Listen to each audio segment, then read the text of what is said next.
One of the most common questions that I get, hands down, is how should my running change as I get older?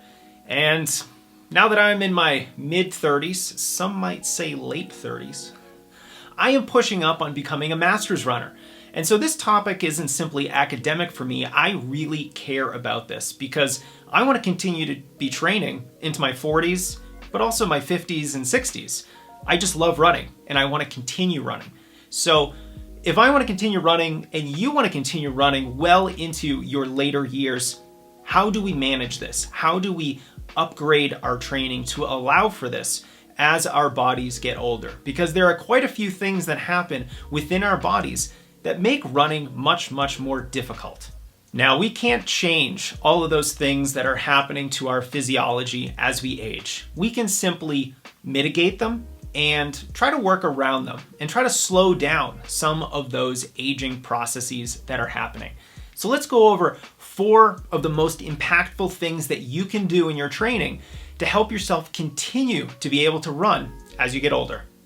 Our first thing that we're going to implement in our training, now that we're starting to age, is our easy runs have to be even easier. And this is because our recovery slows down as we get older. So as you get older, you're not going to be able to do as many fast workouts. You're not going to be able to recover as quickly as you used to be able to. We have to make sure that we are getting as much recovery out of our recovery and easy runs as possible. So while you were younger, sure, some of those easy runs, maybe they had a couple, moderate miles in them. Just know that as you age, you have to slow things down on those easy days so that you can be as prepared as you'd like to be for the hard workouts and for the long runs. The next thing we're going to do as aging runners is not run as much. We cannot run the mega mileage that we are capable of running when we're relatively young. So some things do have to change. This is a big one. We likely have to focus more on quality, on the faster running, on the harder workouts that we're doing, rather than on the peak weekly mileage levels that we used to hit when we were younger. And so now, instead of potentially running 40, 50, 60 plus miles a week, we might have to start decreasing that by 10, 20, 30% so that we can still run the same types of workouts, the same types of long runs, because the workouts and long runs are much more important to your performances in a specific way than your overall weekly mileage. Sure, your weekly mileage is a wonderful way to get faster, but it's a long-term endeavor. And if you're not recovering as much, it's a good thing to cut.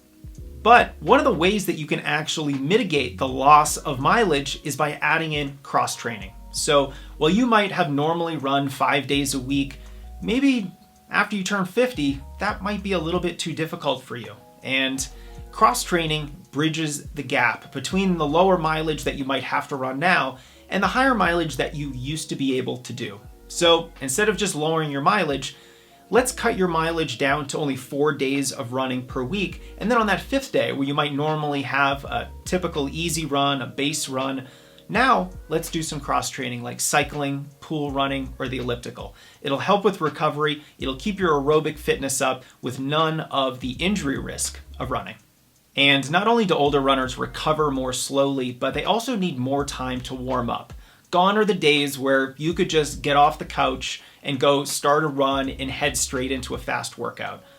That was probably fine when you were 18, maybe even 25 or 30, but the warm-up process becomes even more critical as you get older for injury prevention reasons, but also just to help yourself perform at the level that you would like to.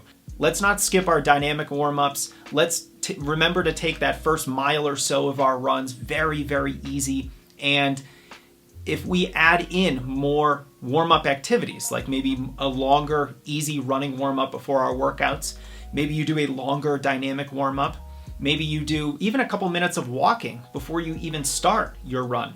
Another option is to incorporate some drills into your training so that you can further prime your body, both metabolically, but also structurally, your tendons, your ligaments, your connective tissues, your muscles.